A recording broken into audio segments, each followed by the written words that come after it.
तो ठीक है। बेसिकली कार्डियोवास्कुलर सिस्टम में दो चीज़ें नाम से ज़ाहिर होती हैं। Cardio means heart and vascular means blood vessels. तो कार्डियोवास्कुलर सिस्टम में बेसिकली हम हार्ट एंड ब्लड वेसल्स को पढ़ते हैं। ये इस स्लाइड में भी यही बात बताई जा रही है कि सीवीएस कार्डियोवास्कुलर सिस्टम में दो चीज़ें हैं, हार्ट है एंड ब्लड वेसल्स हैं। हार्ट का काम क्या होता है? Constant circulation of the blood. आपको पता है कि हार्ट जो है हर वक्त ब्लड पंप कर रहा होता है। अब जो सर्कुलेशन ऑफ ब्लड है वो कहाँ होती है? ब्लड वेसल्स में होती है। ब्लड वेसल्स क्या हैं? ये लेंथी नेटवर्क हैं through which the blood flows. ये एक बेसिक डायग्राम है हार्ट की। कोई आप में से किसी के पास कोई बैकग्राउंड नॉलेज है कि हार्ट के कोई चैम्बर्स वगैरह होते हैं? जी सर, 8 के 4 चेम्बर होते हैं। जी, कौन कौन से? Yes sir. लेफ्ट वेंट्रिकल, जी। राइट वेंट्रिकल, जी। और और ये दो एट्रियम होते हैं, ठीक हो गया? तो आर्ट्रियम एंड जी जी। बेसिकली अगर ये समझें कि ये आपके पास हार्ट है, तो हार्ट के चार चैम्बर्स होते हैं। ये राइट साइड हो जाती है और ये वाली लेफ़्ट साइड।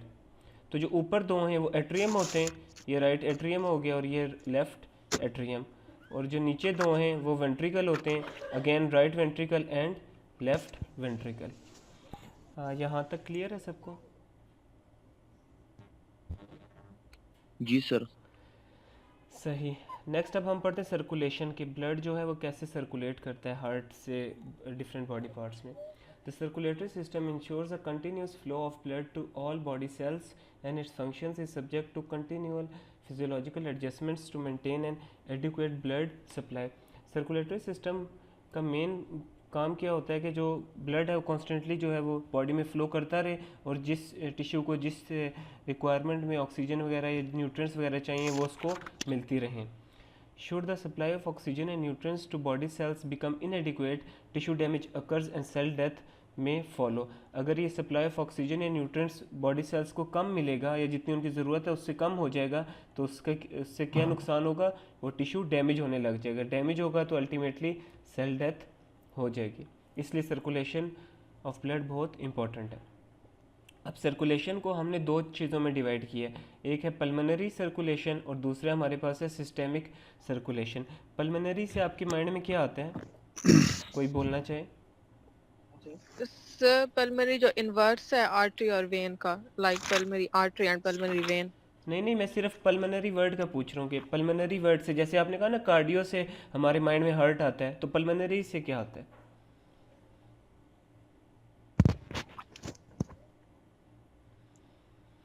सर वैन तो क्या सर ये वेन्स होते हैं। वेन्स के जरिए सर। सर नहीं, वेन्स होते हैं। वेन्स आर्टरीज अलग चीज़ है। मैं सिर्फ पल्मोनरी का मतलब पूछ रहा हूँ। पल्मोनरी का मतलब होता है जो सर ये लंग से रिलेटेड जी, होता है। Very good. पल्मोनरी का मतलब होता है जो लंग्स से रिलेटेड होंगी, ठीक हो गया? तो हमने सर्कुलेशन को दो में डिवाइड किया, एक हमारे पास है पल्मोनरी सर्कुलेशन, दूसरी हमारे पास कौन सी है? Systemic circulation. पल्मोनरी सर्कुलेशन में ब्लड जो है वो हार्ट से लंग्स में जाएगा और सिस्टेमिक सर्कुलेशन में ब्लड जो है वो हार्ट से ऑल अदर बॉडी पार्ट्स में जाएगा। यहाँ तक क्लियर है आपको पल्मोनरी सर्कुलेशन क्या है और सिस्टेमिक सर्कुलेशन क्या है? Yes sir. ठीक है, गुड। अच्छा, अब हम पहले देखते हैं कि पल्मोनरी सर्कुलेशन है क्या। The right side of the heart pumps blood to the lungs. इस डायग्राम पे हम दोबारा आते हैं, ये राइट साइड है, ठीक हो गया?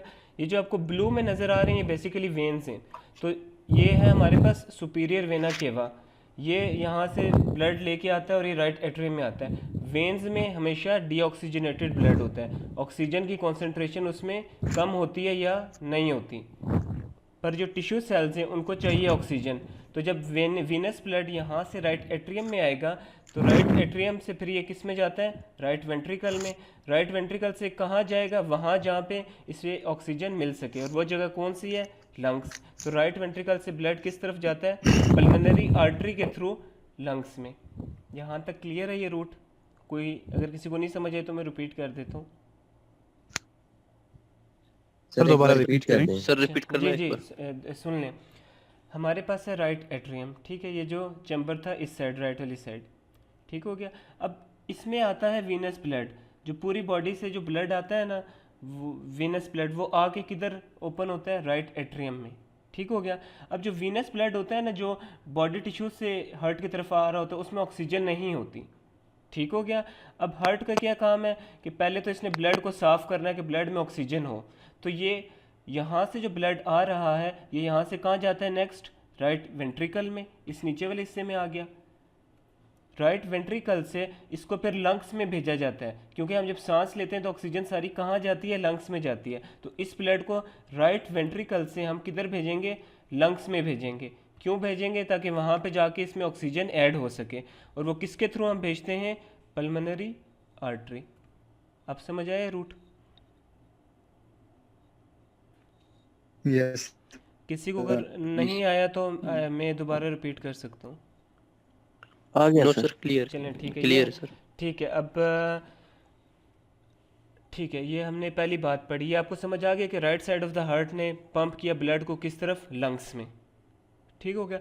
अब लंग्स के अंदर एक स्ट्रक्चर होता है एयर सैक्स। उससे ब्लड में जब ब्लड वहाँ पहुँचेगा डीऑक्सीजनेटेड ब्लड, तो ब्लड में क्या चीज़ ऐड होगी, ऑक्सीजन। और ब्लड से क्या चीज़ निकलेगी जो एयर सैक्स में जाएगी, वो होगी कार्बन डाइऑक्साइड। जब हम सांस अंदर लेते हैं तो बॉडी में क्या चीज़ आती है, ऑक्सीजन। वो ऑक्सीजन ब्लड में चली जाएगी एयर सैक्स से। और जब हम सांस बाहर की तरफ लेते हैं, जिसे एक्सहेलेशन कहते हैं, उसमें क्या होता है, जो कार्बन डाइऑक्साइड है, जो वेस्ट प्रोडक्ट है हमारी बॉडी के लिए, वो एयर सैक्स से बॉडी से बाहर निकल जाता है। यहाँ तक क्लियर है? Yes sir. Yes sir. जी। गैस एक्सचेंज अगर, इसको हम गैस एक्सचेंज बोलते हैं, क्योंकि बेसिकली गैसेस एक्सचेंज हो रही है ना लंग्स में। ऑक्सीजन ब्लड में आ रही है और ब्लड से कार्बन डाइऑक्साइड लंग्स में जा रही है। The blood collects oxygen from the air sacs and excess carbon dioxide diffuses into the air sacs for exhalation. इस सब को हम क्या कहते हैं, पल्मोनरी सर्कुलेशन। क्लियर है? यस जी सर। सर। नेक्स्ट हमारे पास आ गया सिस्टेमिक सर्कुलेशन। अब दोबारा हम इस डायग्राम पे जाते हैं। हमने बात की थी कि यहाँ से ये जो डीऑक्सीजनेटेड ब्लड है ये किस में आ जाता है, लंग्स में आ जाता है। फिर लंग्स से जब ऑक्सीजन इसमें ऐड हो जाती है तो फिर ये जो ऑक्सीजनेटेड ब्लड है ये कहाँ से एंटर होता है, पल्मोनरी वेन से। और कहाँ जाएगा, लेफ्ट एट्रियम में। क्या मैंने कहा है, लंग्स से जो ऑक्सीजनेटेड ब्लड होगा या जो साफ ब्लड होगा वो लंग्स से कहाँ जाएगा, लेफ्ट एट्रियम में। किसके थ्रू जाएगा, पल्मोनरी वेन के थ्रू। क्लियर है यहाँ तक? Yes sir. फिर एट्रियम है तो ऑब्वियस सी बात है कि यहाँ से उसने नेक्स्ट कहाँ जाना होता है, वेंट्रिकल में। तो वो लेफ्ट एट्रियम से कहाँ जाता है, लेफ्ट वेंट्रिकल में। क्लियर? और फिर वो लेफ्ट वेंट्रिकल से अब जो ऑक्सीजनेटेड ब्लड है वो यहाँ से जाएगा, ये अयोटा इसे हम बोलते हैं। ये फर्स्ट आर्टरी होती है जनरल सर्कुलेशन की। अयोटा से फिर आगे सारी ब्रांचेस निकलती हैं जो डिफरेंट बॉडी पार्ट्स में जाके ब्लड, ऑक्सीजनेटेड ब्लड सप्लाई करती हैं। तो ये रूट है सिस्टेमिक सर्कुलेशन का। कैसे हुआ ये, पहले ब्लड यहाँ पे आया राइट साइड पे जो डीऑक्सीजनेटेड था, एट्रियम से वेंट्रिकल में गया, वेंट्रिकल से पल्मोनरी आर्टरी के थ्रू लंग्स में चला गया। लंग्स में गया तो इसमें ऑक्सीजन ऐड हो गई, ऑक्सीजन ऐड हुई तो दोबारा ऑक्सीजनेटेड ब्लड आया पल्मोनरी वेन के थ्रू लेफ्ट एट्रियम में। लेफ्ट एट्रियम से ये गया लेफ्ट वेंट्रिकल में, और लेफ्ट वेंट्रिकल में भी अयोटा के थ्रू ये डिफरेंट बॉडी टिश्यूज़ या सेल्स तक ब्लड पहुंच गया। तो ये बेसिकली हार्ट की सर्कुलेशन होती है कि ब्लड इसमें किस तरह आता है और किस तरह जाता है। अब अगर किसी का कोई सवाल है तो वो पूछ लें, यहाँ तक कोई बात ना समझ आई हो तो।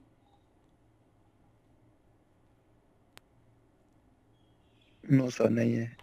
गुड। अच्छा, हम यहाँ पे थे, systemic circulation. The left side of the heart pumps blood into systemic circulation which supplies the rest of the body. Tissues से फिर ब्लड में क्या जाता है, जब ब्लड टिश्यूज़ तक पहुँचेगा तो टिश्यूज़ से जो वेस्ट प्रोडक्ट्स हैं वो ब्लड में आ जाएंगी, और ब्लड से जो टिश्यूज़ में जाएगा वो न्यूट्रिएंट्स होगा या ऑक्सीजन वगैरह होगी। Here tissue wastes are passed into the blood for excretion and body cells extract nutrients and oxygen. ये होगी हमारी सर्कुलेशन कंप्लीट। ये एक और डायग्राम है जो आपको थोड़ा अंडरस्टैंडिंग और बेहतर कर देगी। ये हमारे बॉडी पार्ट्स थे, यहाँ से ब्लड आया डीऑक्सीजनेटेड ब्लड जिसमें ऑक्सीजन नहीं है, किधर गया, राइट एट्रियम में, फिर किधर गया, राइट वेंट्रिकल में। राइट वेंट्रिकल से फिर इसे भेजा गया लंग्स में, ये यहीं से गया, ये लंग्स में चला गया। लंग्स में इसमें ऑक्सीजन ऐड हुई, ब्लड साफ़ हो गया, और फिर ब्लड आया किस में, लेफ़्ट एट्रियम में, फिर लेफ़्ट वेंट्रिकल में गया, फिर यहाँ से ये अयोटा के थ्रू किधर चला गया, ऑल बॉडी पार्ट्स में। तो ये है हमारे पास ब्लड सर्कुलेशन इन ह्यूमन। अच्छा, अब इसमें एक जो इम्पोर्टेंट बात है वो ये है कि हमने पिछले भी लेक्चर में डिस्कस किया था आर्टरी और वेन का। आर्टरी हमने कही थी कि वो चीज़ होती है जो हार्ट से टिश्यूज़ तक ब्लड लेके जाती है, ऐसा ही है। जी सर। तो फिर यस सर। जब हार्ट से लेके जाती है तो इसका मतलब है कि ये ऑक्सीजनेटेड ब्लड लेके जाती होगी। Yes sir. तो इसका मतलब है कि सारी आर्टरीज जो होती हैं वो कौन सा ब्लड लेके जाती हैं? ऑक्सीजनेटेड। ऑक्सीजनेटेड। पर जो पल्मोनरी आर्टरी है जो यहाँ से लंग्स की तरफ गई थी उसके पास कौन सा ब्लड होता है? डीऑक्सीजनेटेड। डीऑक्सीजनेटेड। डीऑक्सीजनेटेड। जी, ये अगर आपको पॉइंट क्लियर नहीं है तो अपने पास लिख लें, pulmonary artery is the only artery, लिखें yes sir. pulmonary artery is the only artery to carry deoxygenated blood. Pulmonary artery is the only artery to carry deoxygenated blood.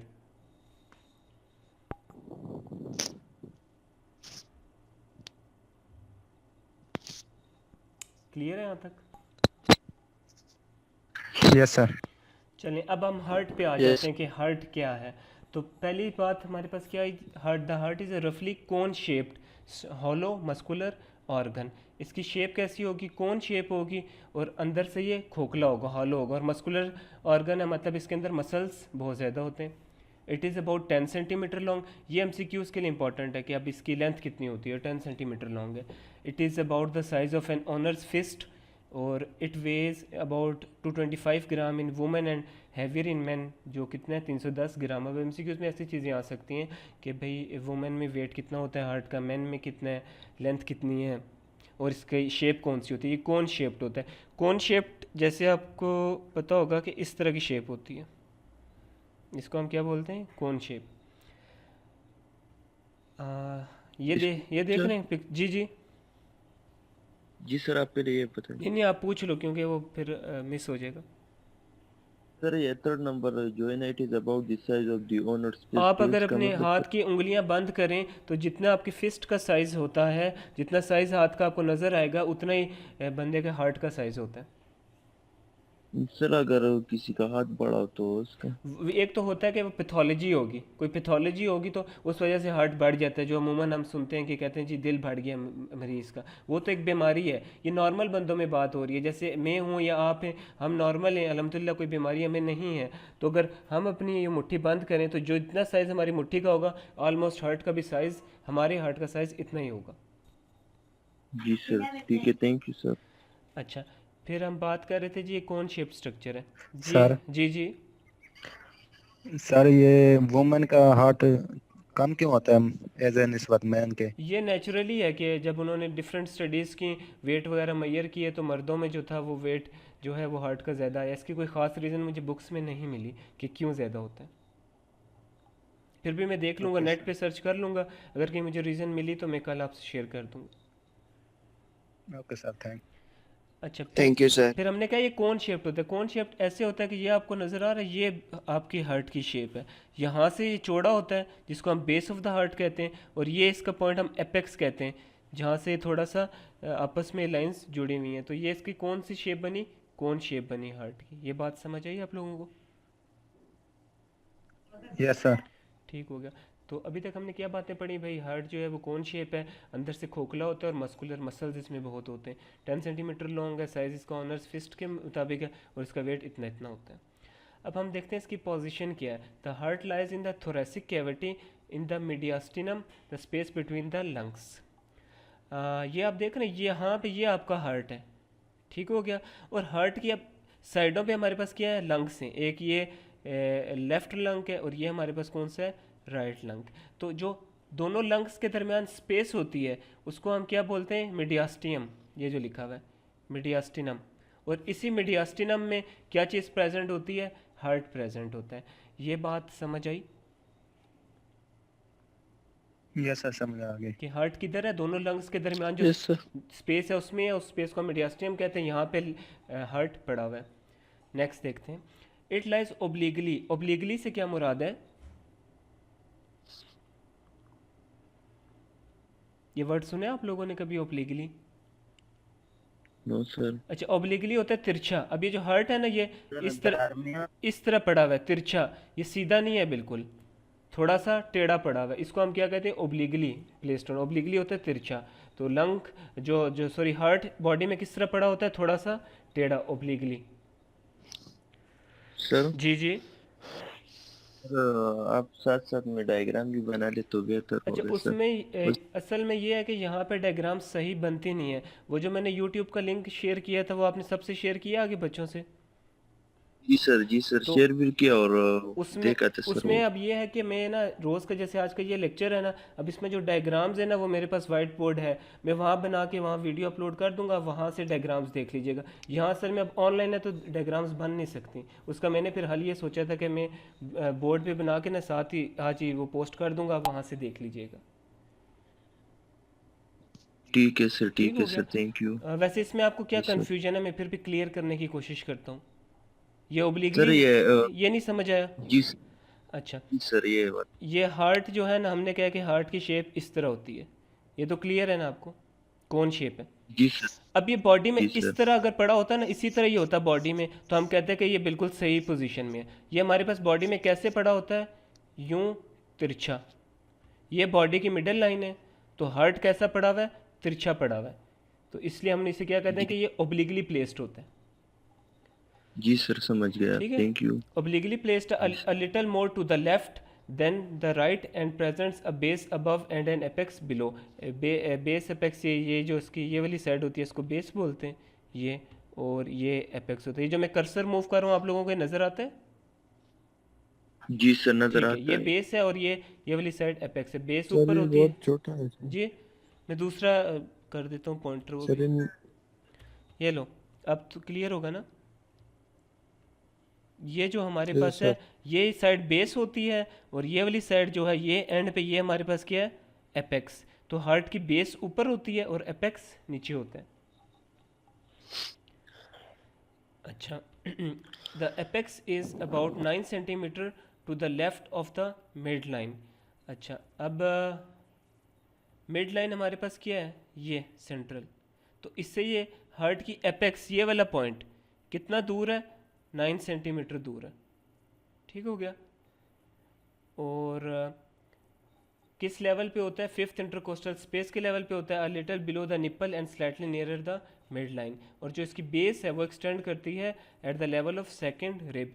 ये आप रिब्स नज़र आ रही है? रिब्स के 12 पेयर्स होते हैं, यहाँ से स्टार्ट होता है, फर्स्ट, सेकंड, थर्ड, फोर्थ। तो जो हार्ट की बेस है, ये किस लेवल पे आ रही होती है? सेकंड रिब के लेवल पे आ रही होती है। अभी तक हमने क्या बातें पढ़ी? पहले तो ये कि जो इसकी बेस है हार्ट की, ये किस लेवल पे है? सेकंड रिब के लेवल पे है। दूसरा, ये एपेक्स जो है, ये मिड लाइन से कितना दूर है? 9 सेंटीमीटर दूर है। और ओब्लिकली वाली बात तो होगी। अब यहाँ तक कोई सवाल ओपोजिशन से रिगार्डिंग? नहीं तो आगे चलते हैं। नो सर, समझ आ गई। ठीक हो गया, ठीक है। अब फिर एक इम्पॉर्टेंट चीज़ एनाटमी में होगी। कोई भी स्ट्रक्चर हम पढ़ेंगे तो भाई उसके आगे क्या है, उसके पीछे क्या है, साइडों पे क्या चीज़ है, ऊपर क्या है, नीचे क्या है, हमने ये पढ़ना है। ठीक हो गया? पहले हम डायग्राम्स देख लेते हैं, उसके बाद हम इस स्लाइड पे आएंगे ताकि आपको अच्छी तरह समझ आ जाए। अब ये हमारे पास सेंटर में पड़ा हुआ है हार्ट। तो हार्ट की साइड्स पे आपको क्या चीज़ नज़र आती है? ये और ये लंग्स सर। लंग्स। तो जो साइडों पे चीज़ होती है ना, उसको हम लेटरली बोलते हैं। जैसे अगर अब इसमें आप देखेंगे तो लेटरली क्या पड़ा हुआ है? The lungs. मतलब हार्ट के साइडों पे क्या चीज़ होगी? लंग्स होंगे। क्लियर है यहाँ तक? Yes sir. अच्छा, अब इसके नीचे क्या होता है? इसके नीचे ये आपको एक झिल्ली सी नज़र आ रही है, ये रेड रेड, ये हार्ट के नीचे है। इसको हम क्या बोलते हैं? डायाफ्राम बोलते हैं। ये बेसिकली एक मसल है। डायफ्राम की डिटेल जो है, ये जब हम रिस्पिरेटरी सिस्टम पढ़ेंगे उसमें आएगी। तो हार्ट के नीचे क्या चीज़ पड़ी होती है? डायफ्राम। साइडों पे क्या चीज़ हमें मिली? लंग्स मिले। अब हार्ट के ऊपर ये आपको नज़र आ रहे हैं, ये रेड और ये ब्लू, जी ये सर। हमारे पास ब्लड वेसल्स हैं। तो हार्ट के ऊपर हमारे पास क्या होगा? ब्लड वेसल्स होंगे। क्लियर है यहाँ तक? जी सर यस क्लियर है। सर। साइडों पे यस सर। लंग्स, नीचे डायफ्राम, ऊपर ब्लड वेसल्स। अब हमने इसके आगे देखना है। ये आपको नज़र आ रहा है, ये रिब्स के पीछे है हार्ट, ये जी सर, यस नजर आ सर। रहा इसके आगे क्या हमारे पास हो जाएगा, रिब्स हो जाएंगी। ठीक हो गया। और रिब्स के साथ साथ ये बीच में आपको बोन नज़र आ रही है, है। जी सर। इसको हम स्टर्नम बोलते हैं। तो हार्ट के आगे हमारे पास क्या है, रिब्स आ जाती हैं और स्टर्नम। और ये जो रिब्स होती है ना, इनके दरमियान ये मसल्स होते हैं, ये जो आपको रेड रेड नहीं नज़र आ रहे, इनको हम क्या बोलते हैं, इंटरकोस्टल मसल्स। तो हार्ट के आगे क्या क्या चीज़ें होगी, तीन चीज़ें होगी, रिब्स हो गए, ये मसल्स हो गए इंटरकोस्टल मसल्स, और यहाँ पे हमारे पास स्टर्नम बोन जो है वो होगी। अच्छा, अब रह गया कि इसके पोस्टीरियर साइड पे क्या होता है। पोस्टीरियर साइड पे ये आपको नज़र आ रहा है, ये ट्रकिया, यस सर। और इसके पीछे एसोफेगस, ये जो खाने की नाली होती है। ट्रकिया सांस वाली नाली और ये एसोफेगस खाने वाली नाली, ये दोनों नालियाँ जो हैं ये इसके पीछे होती हैं, हार्ट के पीछे। और यहाँ पे ये आपको वर्टिबल कॉलम नज़र आ रहा है, ये भी इसके पीछे होता है। Spinal cord. जी, स्पाइनल कॉर्ड, पर ये हम पहले इसको कह देते हैं क्योंकि ये पीछे प्रेजेंट होता है, वो तो पीछे है ना स्पाइनल कॉर्ड, वर्टिबल कॉलम कह देते हैं। अब हम देख लेते हैं यहाँ इन्होंने क्या लिखा हुआ है। Inferiorly the apex rest on the central tendon of the diaphragm. आप सिर्फ इतना याद रखें कि इसके इन्फीरियर में हमारे पास क्या है, डायाफ्राम, जो हमने इस डायग्राम में देख लिया। अब एमसीक्यूज यूँ आपको आ सकता है कि हार्ट के नीचे क्या चीज़ पड़ी होती है, तो वो डायाफ्राम है। सुपीरियरली क्या है, द ग्रेट ब्लड वेसल्स हैं, अयोटा है, superior vena cava, pulmonary artery and pulmonary veins, ये चार वेन्स हैं जो इसके ऊपर होती हैं। पोस्टीरियरली हमारे पास वॉसोफेगस आ गया, ट्रकिया आ गया, लेफ्ट एंड राइट ब्रोंकस आ गया, डिसेंडिंग अयोटा आ गया, inferior vena cava and thoracic vertebra. Laterally हमारे पास लंग्स आ गए, और इंटरली वही sternum, ribs and intercostal muscles. यहाँ तक अगर आपको कोई बात नहीं समझ आई तो पूछ लें। सर ये आगे पोस्टीरियर समझ। वाला। जी, पोस्टीरियरली में हमारे पास ये देखें,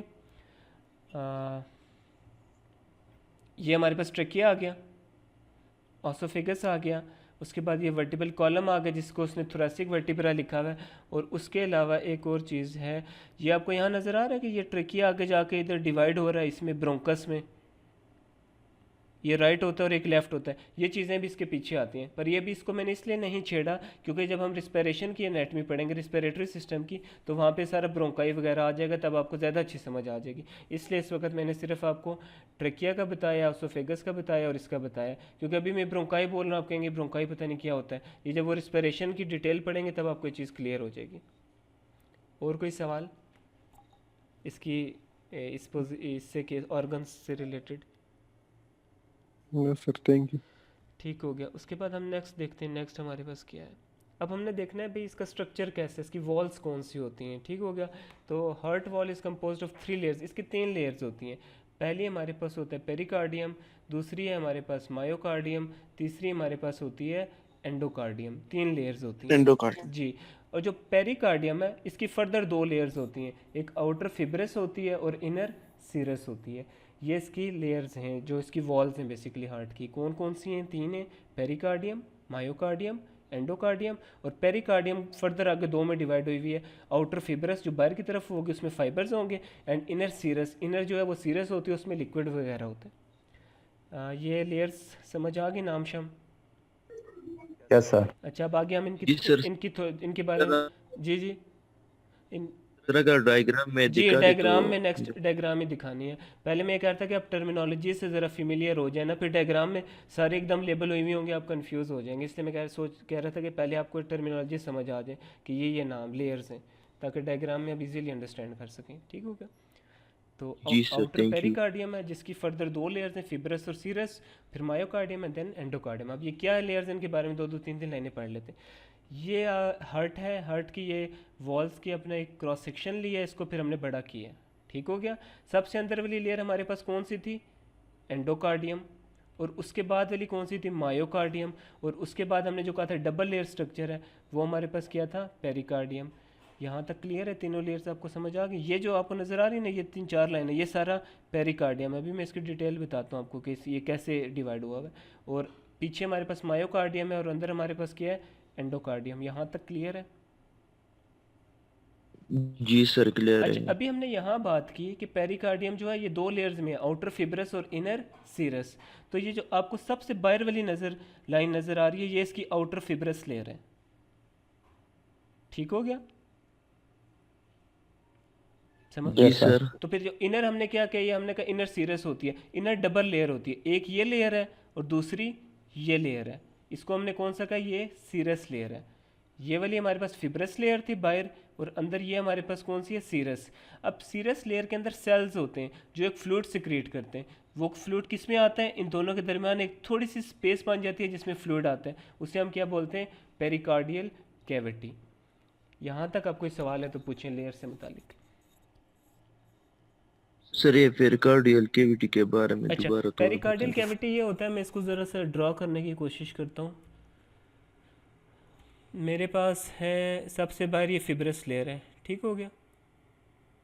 फिब्रस से आगे ये मेरे पास है सीरस लेयर। सीरस लेयर की ये एक आउटर सरफेस है और ये एक इनर है। यहाँ से फ्लूइड सिक्रेट होता है जो इधर आता है, और यहाँ से फ्लूइड सिक्रेट होता है जो इधर आता है, जिसकी वजह से क्या होता है, इन दोनों लेयर्स के दरमियान थोड़ी सी स्पेस आ जाती है। किन दोनों के दरमियान, ये इस सीरस मेम्ब्रेन के दरमियान और इस सीरस मेम्ब्रेन के दरमियान थोड़ी सी स्पेस आ जाएगी। इस स्पेस को हम क्या कहेंगे, पेरिकार्डियल कैविटी। ये बात अब क्लियर हुई या नहीं? जी सर अब सर ये क्लियर हुई। किस ये जी जी, कौन सा फ्लूइड होता है सर? ये बस हम सीरस फ्लूइड उसे बोलते हैं, कोई ख़ास इसकी स्पेसिफिकेशंस नहीं बुक्स में मेंशन।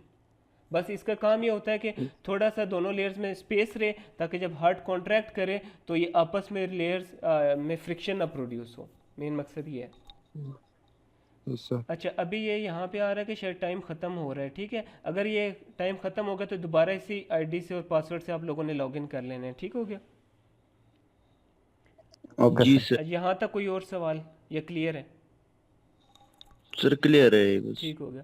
अब हम दो दो लाइनें इसके बारे में पढ़ लेते हैं। The pericardium is the outermost layer and is made up of two sacs. The outer sac consists of fibrous layer and inner of double layer of serous membrane. The inelastic fibrous nature prevents our distension of the heart। जो बाहर fibrous layer है इसमें fibres होते हैं, fibres इतने move नहीं कर सकते। उसका मकसद ये होता है कि जब हार्ट कॉन्ट्रैक्ट करेगा तो हार्ट ज़रूरत से ज़्यादा साइज़ में ना बढ़े।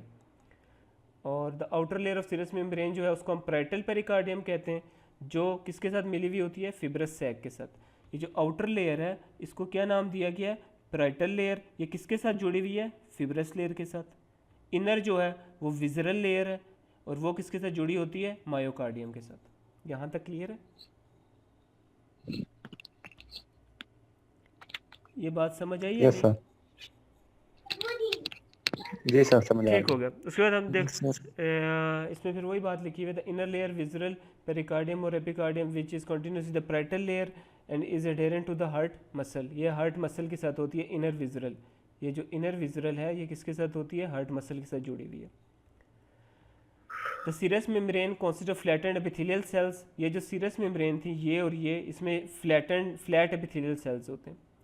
ये सिक्रेट करते हैं serous fluid into the space between the visceral and parietal layer which allow smooth movement between them when the heart beats. ये एक फ्लूइड सिक्रेट करेंगे जो इन दोनों के दरमियान आएगा। उसका मकसद ये होता है कि स्मूथ मूवमेंट इन दोनों लेयर्स की हो।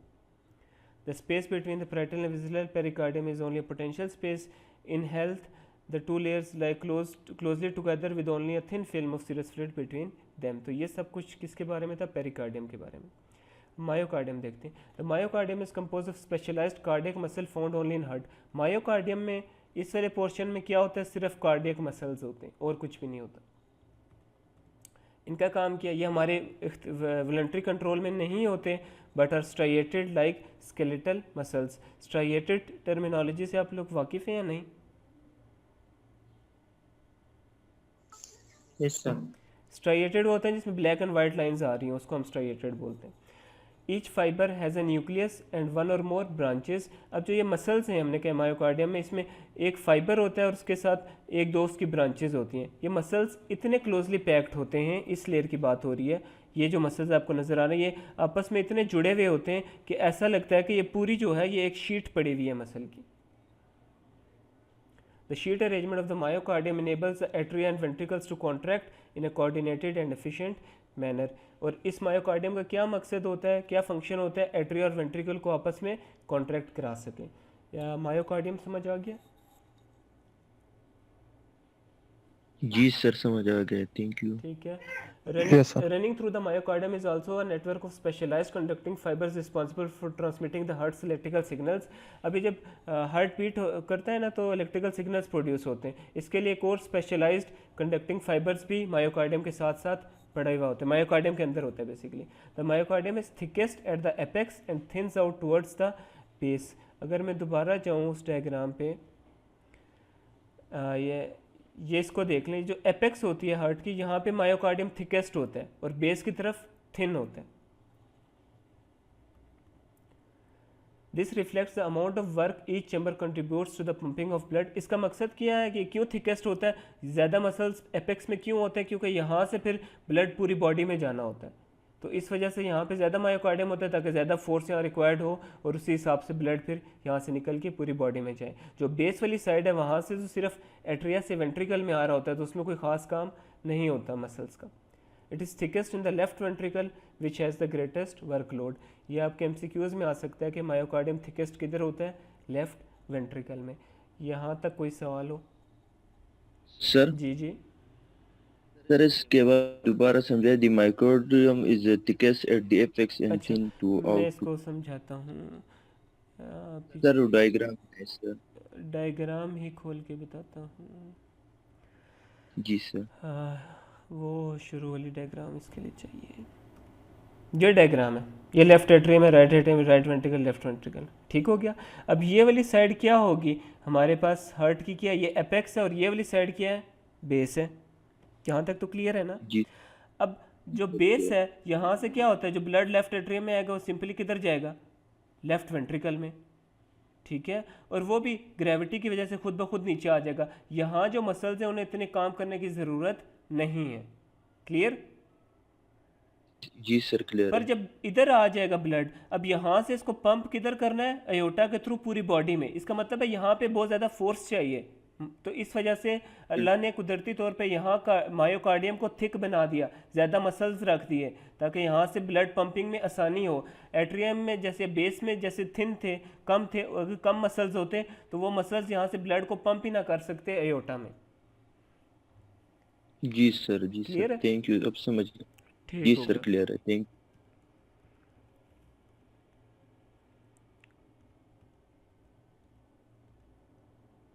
अच्छा, फिर हमने बात अभी की है कि बीच में कुछ फाइबर्स भी होते हैं ना, तो myocardium is supported by a network of fine fibres that run through all the heart muscle. उसको हम क्या कहते हैं, fibrous skeleton of the heart है।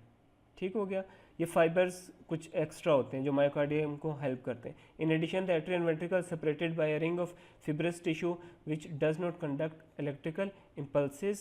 Consequently, when a wave of electrical activity passes over the atrial muscle, it can only separate to the ventricle through a conducting system that bridges the fibrous ring from atria to ventricles. ये बात मैं आपको भी समझाता हूँ। ये समझ लें, ये हमारे पास हैं एट्रियम, मैं ड्रॉ करता हूँ। ये हमारे पास है एट्रियम और ये हमारे पास है वेंट्रिकल। अभी हमने बात की कि जब ये कॉन्ट्रैक्ट करता है तो इलेक्ट्रिकल सिग्नल्स जाते हैं। अब सिग्नल्स ने कहाँ जाना है, एट्रियम से वेंट्रिकल तक जाना है। तो नेचुरली इनके दरमियान एक स्पेस होती है, जैसे फॉर एग्जांपल ये स्पेस है, इससे सिग्नल्स पास नहीं कर सकते। ये कुदरती तौर पे वैसे ही यहाँ प्रेजेंट है। अगर और कोई रूट ना हो तो सिग्नल्स यहाँ तक आएंगे, आगे जा ही नहीं सकेंगे क्योंकि इस स्ट्रक्चर से पास नहीं हो सकते। तो कुदरती तौर पे इसके लिए अलग एक बाईपास बना हुआ है जिससे इलेक्ट्रिकल सिग्नल्स एट्रिया से वेंट्रिकल तक जाते हैं। ये बात समझ आई आप लोगों को? Sir explain. यस सर, समझ आया। अच्छा, मैं दोबारा एक्सप्लेन करता हूँ। हमने बात की कि जब हार्ट कॉन्ट्रैक्ट करेगा ना तो इलेक्ट्रिकल सिग्नल्स मूव करते हैं ना, वो कहाँ से मूव करते हैं, एट्रियम से टुवर्ड्स वेंट्रिकल। तो एट्रियम और वेंट्रिकल के दरमियान एक थोड़ी सी स्पेस है जहाँ से सिग्नल मूव नहीं कर सकते। अब अगर सिग्नल यूँ जा रहे हो सीधे तो यहाँ से तो आगे बाईपास ही नहीं कर सकते। आप ये समझे बैरियर लगा होता है, तो उसकी वजह से क्या सिग्नल तो यहाँ ही रुक जाए। तो उसके लिए फिर एक अलग सा बाईपास बना हुआ है कि सिग्नल्स यूँ आएंगे तो इधर से घूम के वेंट्रिकल में जाएंगे। क्लियर है? सर बाईपास मतलब सर बाईपास मतलब अब ये समझ लें एक और रास्ता बनाया हुआ है, कुछ ऐसे फाइबर्स बनाए हुए हैं, या यूँ समझ लें एक हमने ब्रिज बनाया हुआ है जो इसके ऊपर से गुजर जाएगा। यूँ ब्रिज, वो जहाँ पे जी हर्डल है सर। उसके ऊपर से गुजर जाएगा। बाईपास में सिर्फ आपको समझाने के लिए वर्ड बोल रहा हूँ, ये वो कोई दिल का जो बाईपास होता है वो वाला बाईपास नहीं है। अच्छा जी सर, जी सर, अब समझ गए, थैंक यू। ठीक है। उसके बाद हमारे पास है endocardium this lines the chambers and walls of the heart. Heart में कुछ वॉल्स भी होते हैं, भी मैं आगे जाके आपको समझाऊंगा, ठीक है. तो एंडोकार्डियम क्या करता है, ये चेम्बर्स को लाइन करता है, और दूसरा क्या है, वॉल्स ऑफ हार्ट को. It is a thin smooth ग्लिस्टरिंग membrane that permits smooth flow of blood inside the heart. इसका काम क्या होता है एंडोकार्डियम का, कि ब्लड स्मूथली हार्ट के अंदर मूव करें. It consist of flattened epithelial sales and it is continuous with the endothelium lining the blood vessels. Flat epithelial cells होते हैं और ये कंटिन्यूस किससे होता है, ब्लड वेसल्स के साथ होता है. तो अब इंटीरियर ऑफ द हार्ट हम नेक्स्ट क्लास में भी शुरू कर. अच्छा, नेक्स्ट हमारे पास है the interior of the heart. अब जो हार्ट है वो अंदर से कैसा बना होता है. The heart is divided into right and left side by a septum, a partition consisting of myocardium covered by endocardium. अब हार्ट जो है वो लेफ्ट और राइट में डिवाइड हुआ होता है बाय ए सेप्टम. इसमें डायग्राम ये हार्ट है, तो ये समझने के ये है ना, ये राइट साइड है, लेफ्ट साइड है, तो इसके दरमियान में क्या होता है, सेप्टम. अभी जो हमने ब्लड फ्लो पढ़ा था, हमने क्या पढ़ा था, आर्टरिया से वेंट्रिकल में गया, वेंट्रिकल से बाहर चला गया, अगेन फिर आर्टरिया से वेंट्रिकल, फिर यहाँ से. इसका मतलब है ब्लड जो है वो राइट से लेफ्ट साइड पे नहीं जाता, मतलब आपस में यूँ ब्लड फ्लो नहीं करेगा, सेपरेट कंपार्टमेंट्स होती हैं. तो इनके दरमियान क्या चीज़ है जो रोकती है कि ब्लड यहाँ से एट्रिया टू एट्रिया ना जाए, वो चीज़ क्या है हमारे पास, सेप्टम. अच्छा, after birth the blood can not cross the septum from one side to the other side. Each side is divided by the arterioventricular valve into an upper atrium and the ventricle below. ये मैं diagram बनाने की कोशिश करता हूँ. ये हमारे पास heart है, तो इसके 4 हिस्से हैं. ये ऊपर वाला, ये वाला हिस्सा, इसको हम क्या बोलेंगे,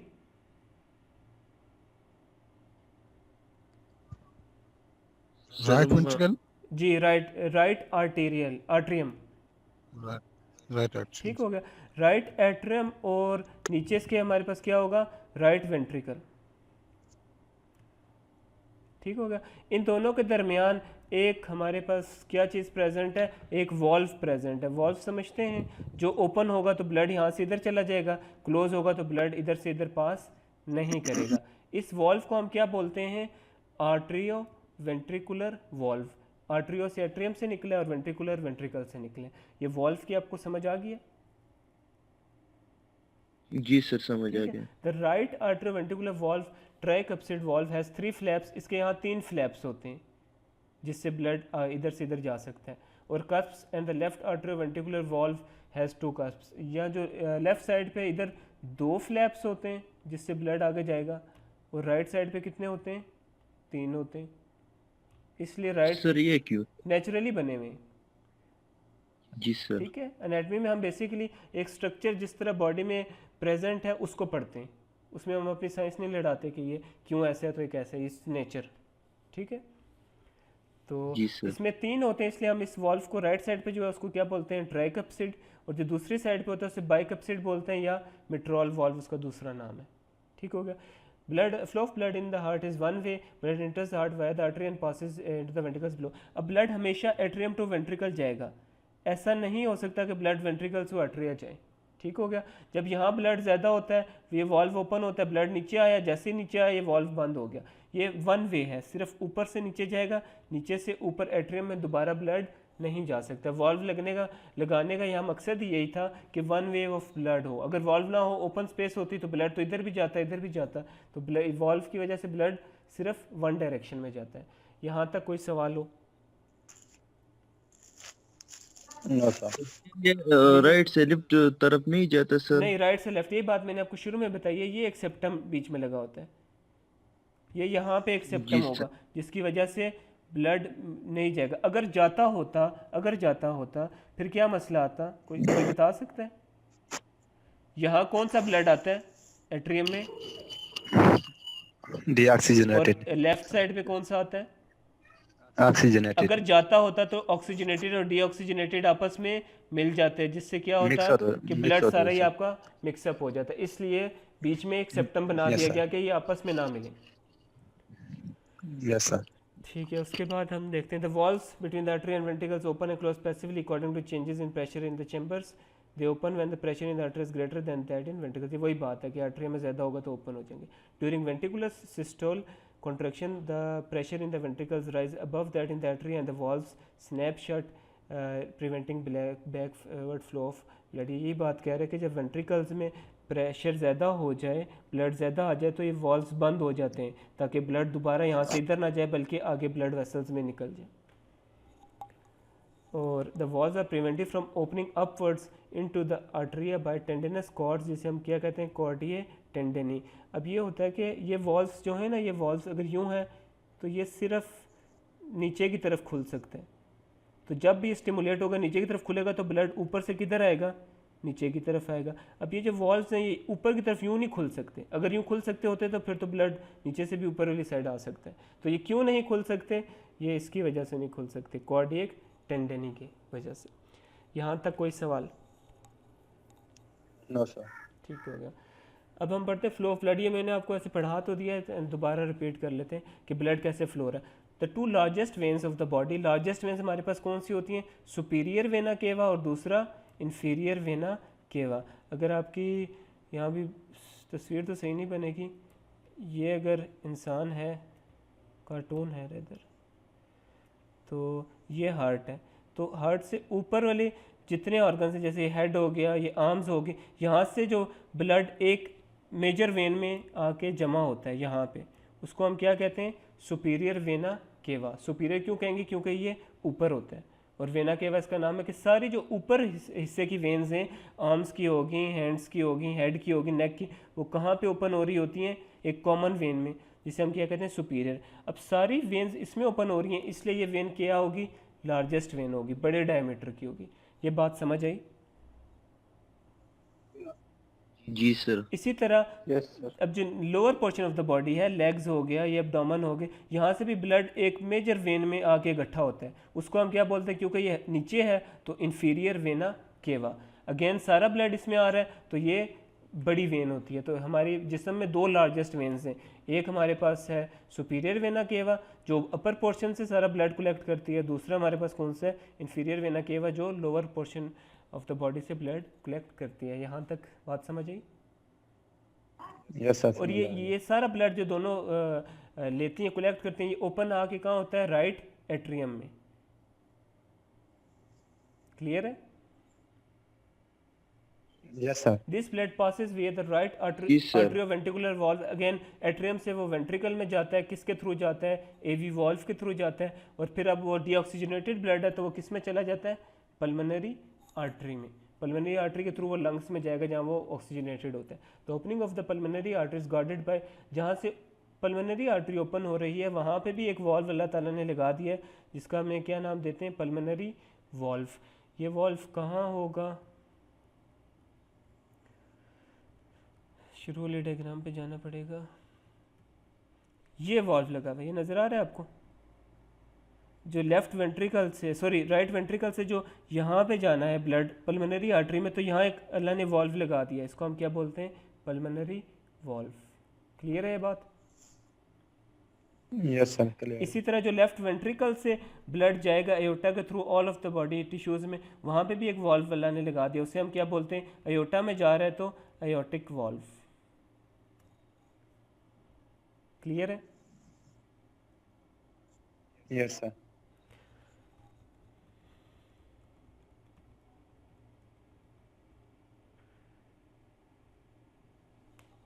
अच्छा, अब इस वाल्व का काम क्या होता है, इसका काम ये होता है कि दोबारा जो ब्लड है वो राइट वेंट्रिकल में ना जाए, पल्मोनरी आर्टरी में जाए। After living the heart the pulmonary artery right and left, जैसे ही हार्ट से निकलेगी पल्मोनरी आर्टरी तो वो right and left pulmonary arteries में डिवाइड हो जाएगी। राइट वाली जो है वो राइट लंग में जाएगी और लेफ्ट वाली जो है वो लेफ्ट लंग में जाएगी। वीनस ब्लड को लंग्स में लेके जाएंगे जहाँ गैशियस एक्सचेंज होगा और कार्बन डाइऑक्साइड ब्लड से निकल जाएगी, ऑक्सीजन इंटर हो जाएगी।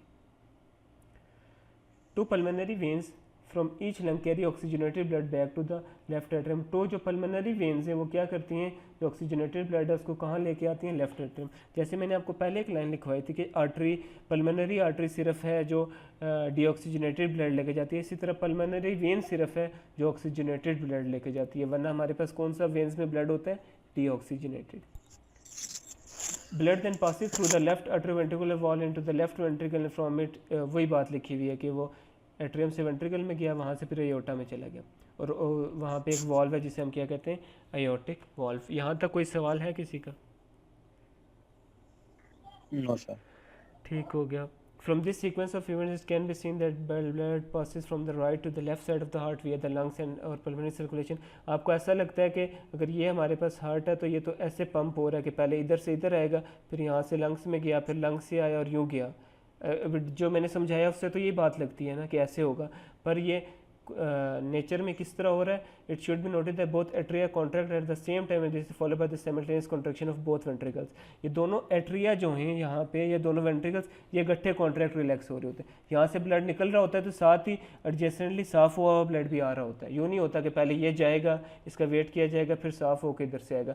ये साइमल्टेनियसली दोनों कॉन्ट्रैक्ट या रिलैक्स कर रहे होते हैं. यहाँ तक कोई सवाल है किसी को तो पूछ लें. No, sir. Clear. ठीक है. The muscle layer of the walls of the atria is thinner then of ventricles. जो एट्रिया के मसल लेयर है वो थिन होती है एज़ कम्पेयर टू वेंट्रिकल्स. ये वही बात है जो हमने पहले मायोकार्डियम में की थी कि वेंट्रिकल्स में थिक इसलिए होता है क्योंकि इन्होंने पंप करना होता है पूरी बॉडी में. ये वही बात लिखी हुई है. उसके बाद हम देखते हैं कि ब्लड सप्लाई क्या होता है हार्ट को और नर्व सप्लाई क्या है. तो इसको जो ब्लड सप्लाई है वो किससे मिलता है? Right and left coronary arteries. Coronary से आपके माइंड में क्या चीज़ आनी चाहिए? हार्ट. या अब MCQs में आ सकता है कि हार्ट को कौन सी ब्लड सप्लाई होती है, उसको right and left coronary arteries supply करती हैं. अब coronary arteries receives about 5% of the blood pumped from the heart although the heart comprises a small proportion of the body.